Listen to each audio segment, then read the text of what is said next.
Alors, aujourd'hui, on va décortiquer un livre vraiment marquant, un de ceux qui font voir le monde différemment.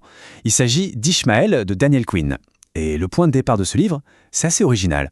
Ça commence avec une simple petite annonce dans un journal.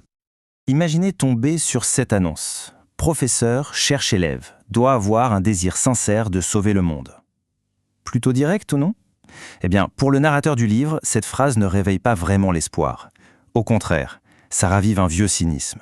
Celui d'avoir passé sa jeunesse à chercher justement ce fameux professeur, cette personne qui aurait les réponses, sans jamais la trouver. Faut dire que c'est un idéaliste, du genre à manifester dans les années 60 et 70, plein d'espoir. Mais avec le temps, il est devenu complètement désabusé. Il a vu cet idéalisme se transformer en une sorte de mode, finalement, ce qui l'a laissé plutôt amer. Et pourtant, malgré tout ce scepticisme, il y a quelque chose qui le titille. Il décide de répondre à l'annonce. Et c'est là, bien sûr, que l'histoire bascule complètement.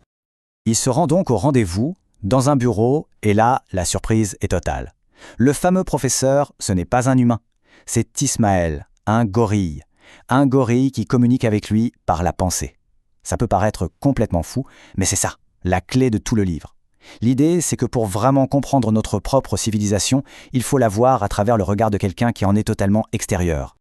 Et cette perspective extérieure, elle est cruciale pour aborder la première grande leçon d'Ishmael. Une idée simple, mais hyper puissante. On est tous, en quelque sorte, prisonniers d'une histoire. Non, sa première leçon ne parle ni de politique, ni de technologie, elle parle de la cage invisible dans laquelle on vit tous les jours.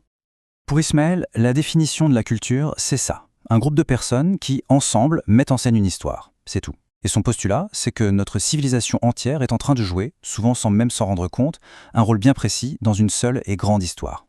Cette histoire, on ne l'apprend pas à l'école. Elle nous est murmurée à l'oreille dès notre naissance.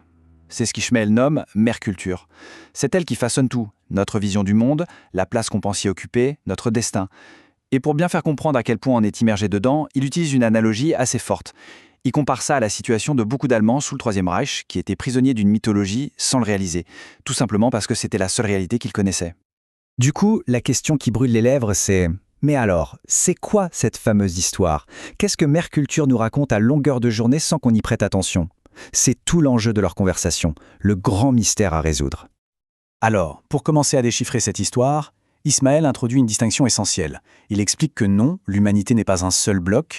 Il y a en fait deux grands types de cultures, deux équipes si on veut. Il les appelle les preneurs et les laisseurs. Alors, qui sont-ils ? D'un côté, on a les preneurs. Et là, pas de suspense, les preneurs, c'est nous, c'est notre culture. Celle qui pense que le monde a été créé pour l'homme et que notre destin, c'est de le conquérir. De l'autre côté, il y a les laisseurs. Ce sont toutes les autres cultures, souvent qualifiées de primitives, qui, elles, ne cherchent pas à dominer le monde. Elles se voient comme une partie du monde et vivent, comme le dit Ishmael, entre les mains des dieux. Ce sont vraiment deux visions du monde qui s'opposent totalement. Et ce qui est absolument fascinant, quand on met ça sur une frise chronologique, c'est l'échelle. L'histoire des laisseurs, elle s'étend sur près de 3 millions d'années. C'était la norme. Notre histoire à nous, l'histoire des preneurs, elle ne commence qu'avec la révolution agricole, il y a environ 10 000 ans. C'est une minuscule portion de l'histoire humaine, une sorte de déviation, mais une déviation qui, en très peu de temps, a pris toute la place et a complètement bouleversé la planète. Et c'est précisément là que se situe le cœur du problème, parce que cette histoire des preneurs, notre histoire, elle est construite sur une prémisse qui viole une loi fondamentale, une loi qu'Ishmael appelle la loi de la vie. Et en ignorant cette loi, on fonce droit dans le mur. Cette prémisse, c'est l'idée que nous, les humains, serions une exception, que les lois de la nature, les lois écologiques qui s'appliquent à absolument toutes les autres espèces sur Terre, ne s'appliqueraient pas à nous. Pour bien montrer à quel point cette idée est absurde et dangereuse, Ishmael va utiliser une métaphore géniale. Imaginez un inventeur fou. Il construit une sorte de vélo avec des ailes, il pédale comme un acharné et hop, il décolle. Dans sa tête, c'est la victoire. J'ai vaincu la gravité. Mais en réalité, bien sûr que non. La gravité est toujours en train d'agir sur lui. Le sol se rapproche inexorablement. Il peut pédaler plus fort, encore plus fort. Ça ne change rien au fait qu'il est en train de tomber. Eh bien, cette image, c'est nous. C'est notre civilisation. On pense que notre technologie, notre croissance, nous permet de nous affranchir des lois de la nature. Mais en fait, on ne fait que pédaler plus vite, pendant notre chute. La nuance est subtile, mais elle est fondamentale. Un avion ne défie pas la gravité. Au contraire, il utilise une autre loi, celle de l'aérodynamique, pour fonctionner avec la gravité. Et c'est ça toute la leçon. La clé du succès, que ce soit pour faire voler un avion ou pour faire survivre une civilisation, ce n'est pas de prétendre que les lois n'existent pas. C'est de les comprendre et d'apprendre à travailler avec elles. Bon, le constat est assez sombre, on est d'accord. Alors, y a-t-il de l'espoir? Est-ce qu'on est condamné? Ça nous ramène à une question que le narrateur avait vue sur un poster en arrivant dans le bureau d'Ishmaël. La question, la voici. L'homme une fois disparu, y aura-t-il un espoir pour le gorille? C'est une question terrible qui met le doigt sur les conséquences catastrophiques de notre histoire.